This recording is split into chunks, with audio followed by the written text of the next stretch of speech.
here today with Rosa, who is a local church minister and also one of the co-principals at the South Wales Baptist College. Hi, Rosa. Hi. Just spend some time introducing yourself for us. Okay, so like you say, I'm Rosa. I'm the minister of a Baptist church in Salem in Tonteg, which is near Pontypridd. It's a bilingual church, so we have kind of 2 congregations and 3 services. It can get a bit complicated, but it's good. I'm married. I've got 4 children who are all now adults. Well, Dan's 17, but all pretty much adults. And I'm also co-principal of South Wales Baptist College with Ed Caneen. Okay, so how did you come to be a minister? Oh my goodness, that is a really complicated story. So basically, I'm from a Catholic background because I'm Maltese. And so actually, since I was small, I've always said, I said to my mum when I was small, I thought that I wanted to be a nun, but I didn't want to be a nun because I kind of had this picture in my head that nuns were like really holy and couldn't climb trees and stuff like this. But I felt there was some sort of call in my life. As a Catholic, there's just no way a woman can be a priest. So that was just out of the question. Then I became a Christian in the sense of having an experience with the Holy Spirit and putting my trust in Christ at university. And at first I started going to a Catholic church and an evangelical church alternating. And eventually I realized the evangelical church was just kind of all about Jesus. And I just sort of stopped going to the Catholic church, really. And then if you kind of fast forward lots of years, I felt a call to be baptized probably about 16 years ago now. And when I gave my testimony at my baptism, there was somebody there who said to me that I should try preaching, but I was of the opinion that women shouldn't preach and women shouldn't lead churches. So I was like, oh, no, I can't do that.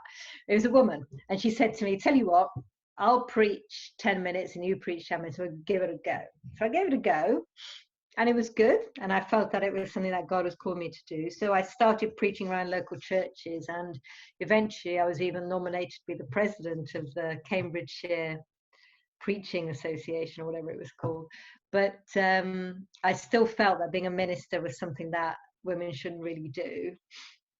And then I was reading this book by John Stott. It's called I Believe in Preaching. And you know how when you're reading something and something really jumps out at you, and you kind of feel God speaking to me through this. And what it said in it was, when you're preaching, you shouldn't just pick random passages. You should work your way through a teaching series in order to feed your congregation. And for some reason, that really hit me. And I was saying to God, well, I don't understand why this seems so important, because I don't have a congregation. I go to different places every week. And God said to me, as clear as anything, he said to me, yes, but if you were ordained for ministry, you would have your own congregation, wouldn't you? I was like, oh, no, I don't want to go down that route. So I did this deal with God and I said, I'm going to go back to my church now. And I was down to preach there. And I said, if 2 people come up to me afterwards and say you should be ordained, then I'll consider it. And I preached, and 2 people did come up to me, but they came up independently of each other, but they were married to each other. So I said to God, that doesn't count. So our youngest, Dan, was about 3 at the time. So I went back to work as a maths teacher, and I was just miserable. I'd loved teaching before, but my heart wasn't in it anymore. And I knew really what I should be doing was pursuing ministry. So then in the end, I gave up and I went to my regional minister and I said, all right, I give in. I think I'm meant to be a minister, and haven't looked back. The best decision I ever made. That's wonderful. And obviously you're now a co-principal alongside Ed.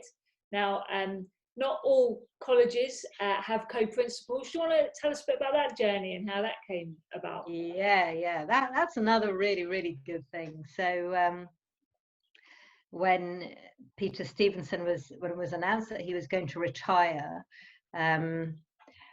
I was asked by a couple of people actually whether I would consider applying for the job of the principal of the Baptist College, which came as a bit of a shock to me because at that time I was only a tutor in the college and didn't have any sort of real experience of doing much work at that level.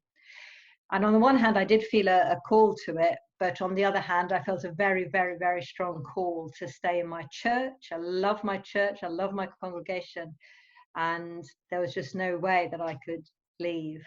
And so as I sort of thought and prayed into it and talked to Ed, we came up with this plan that we would put in a joint application. So it wasn't that I applied and Ed applied. We actually wrote the application together. We had a common vision and a common plan.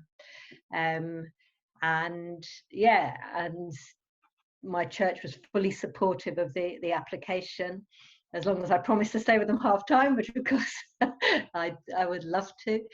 And that's what happened. And I think it's kind of been the way we've tried to do things right from the beginning, that we've tried to work together to have that style of collaborative leadership.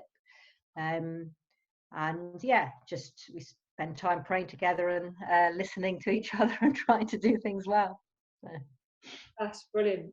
So clearly you listen to God and follow God. What do you feel God is saying at this moment in time? No, I find it hard to speak about this without, perhaps, I don't want to come across as insensitive, because obviously the coronavirus is a terrible crisis, and there's all, you know, I myself have done probably 3 times as many funerals as I normally do over the last month or so.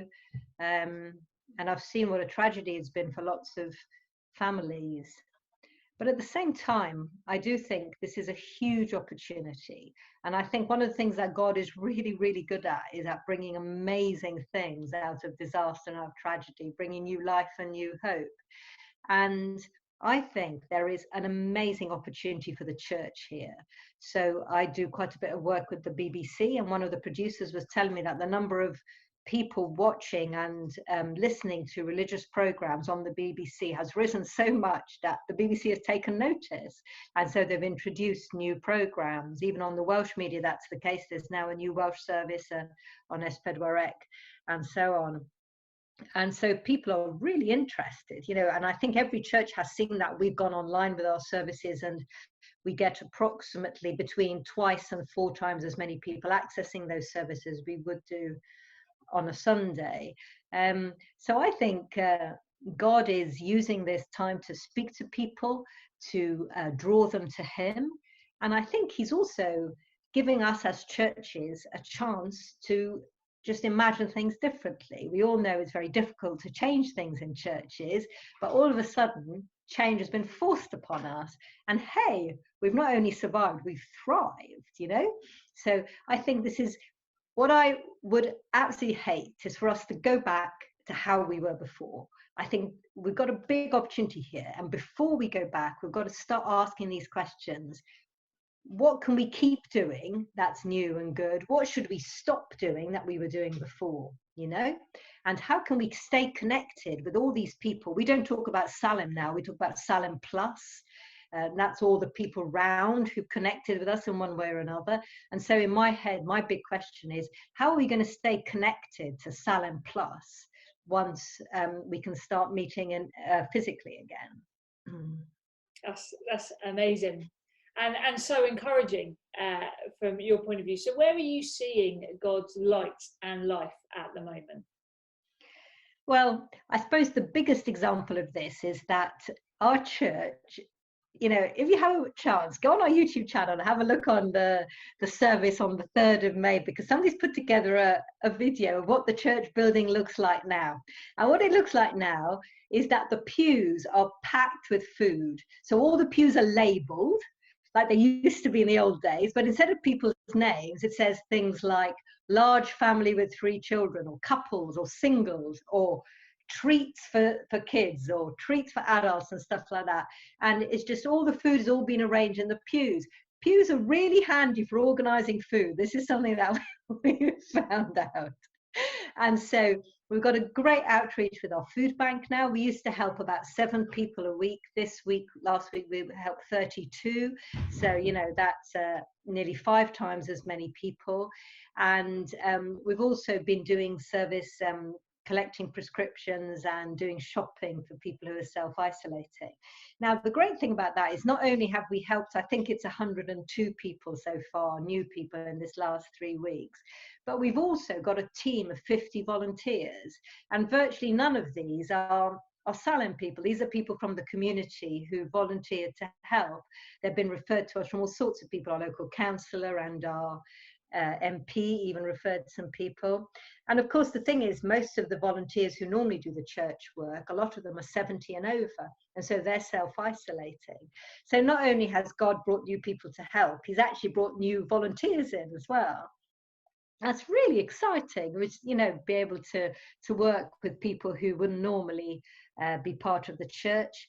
That's super. And also it's enabled new giftings to emerge, and that's something I'm really excited about, because the lady who's running the volunteer scheme, she's really come into her own. She's just amazing with organization and admin and that side of things, so she's just taken that and flown with it. She's been brilliant. We've found people who are good at mixing and producing videos and producing, recording DVDs and so on. All these skills that we didn't use before are now kind of coming out. Fantastic. And in that, obviously, we have to talk about mission. We couldn't not. So if you were to define mission, how would you define it? Well, it comes from a word meaning being sent, doesn't it? And so God sends us out. And for me, mission is about finding out what God is doing already and just joining in. It's just really easy, you know, because I mean, there's just no way that God is going to wait for us Christians to start getting off our backsides before God starts working in the hearts of all the people he loves in our communities. So God is already out there. God's already there working and creating a desire for him in people's hearts and speaking to people through gestures of love or TV programs they watch or films or books, whatever. God is doing that work already. And so all we have to do is just stay in touch with God and listen, and then join in and just say yes when he sends us to do something. So for me, that's what mission is. Brilliant. And how are you in your role as in the college? How are you equipping ministers to engage in mission, to listen to God and their community? Yeah, well, we've got a really good team of tutors at the college, and we've all got our own kind of different specialities. So this year, Stephen Roberts, who's one of the tutors, has been running a series of sessions on Friday nights, looking at practical issues. So for instance, we've had the street pastors in, and we've had the living room in, which deals with helps support families who are, have somebody suffering from addiction. And so we've been looking at the kind of situations that ministers will face when they get out into their communities, and thinking about how we can equip them to just bring the love and the hope of God to these situations, being aware that we can't as college provide them with all the answers, that there are professionals out there who probably do the job better, but just trying to reflect on what our role is within that and what sort of unique contribution we can bring. So that's part of it. Obviously, we equip them academically in terms of Bible study and looking at the history of doctrine and so on. But also, I think this is, for me, this is what it's all about.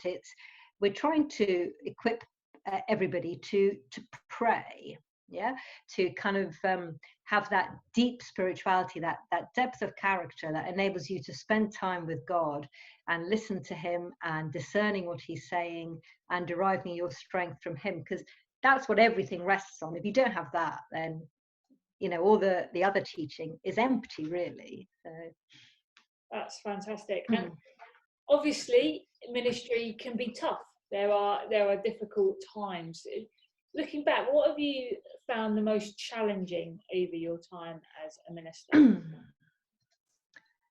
I think there's two sorts of tough. There's the tough that's really horrible. So when you're supporting someone, so for instance, one that always sticks in my mind is where I supported a family, a mum with 2 young children, whose dad had taken his own life.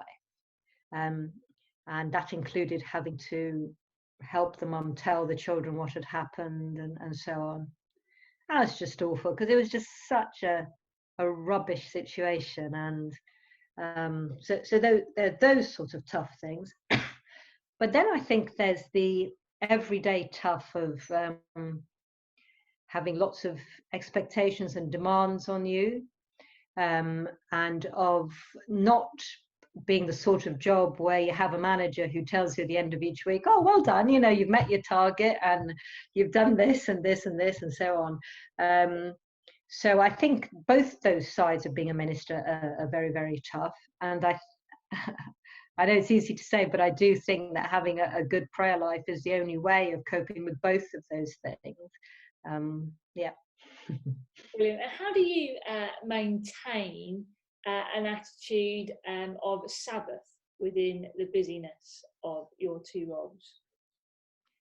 Well, I'm very intentional about having one day a week where I don't do anything that is work, whatever that means. So it used to be Friday. Now that I'm not actually taking services on Sunday, it's now been Sunday for the last month and a bit, which is lovely. So I get everything done and recorded and out on YouTube by Saturday afternoon, and then Sunday is my day off. I think it's really, really important, whatever day it is, to have one day where you break that pressure to produce, and that you just trust God for the outcome. You say, I've done enough this week, I've done my 6 days, I'm just going to trust that that's going to be enough. And I spend my Sabbaths, I love reading, and I love doing the cross, and I like walking, and I like cooking and eating. So you like reading. What are you reading at the moment? What am I reading at the moment? Okay, that's a really good question. So I'm reading a book called Baptist Roots, which is a series of primary sources written by Baptists. I've just finished reading last year's Booker Prize, Girl, Woman, Other, the co-winner. I love reading novels, and so I'd have to make no apology for that whatsoever. I don't know, some ministers feel they've got to apologize for reading novels. I love stories. I love novels, so I'm reading that. I've just started reading a book in Welsh by Kate Roberts called Tries Mewn Cyffion, and I'm just about to embark on this one, which I read many years ago, and I've just got a second-hand copy of. It's an absolutely brilliant book. So if anybody wants a good book to read, that's one. He wrote it when he was doing the Oxford University mission, Matter of Life and Death. So there we go. Brilliant, brilliant. And how can we as an association support you in your roles? Well, I really, really appreciate being part of an association. I don't really see how I could have got through my ministry actually without being part of the wider structure, both SWBA and BUW, because we're very fortunate my church is a member of both. I appreciate all the legal support that we we get, all the guidelines and all the resources that you produce. But the thing I appreciate most of all is the pastoral support, just having someone to talk to, because sometimes and regularly over the last 8 years in my church, situations have arisen which are confidential and which I wouldn't be able to talk to, to other people in the church or to fellow ministers. So just to know that I can talk to a regional minister in confidence and get support and advice, that is something that's infinitely precious to me. I really appreciate that. And if you could go back just before your ordination and give yourself one bit of advice that you've learned, what would it be? Go for it. Go for it. And I'd also tell myself that you can trust God, that no matter how tough things get, he'll never, ever, ever let you down. So don't worry, girl. He'll be fine. That's brilliant. Thank you very much, Rosa. Thanks, Hayley.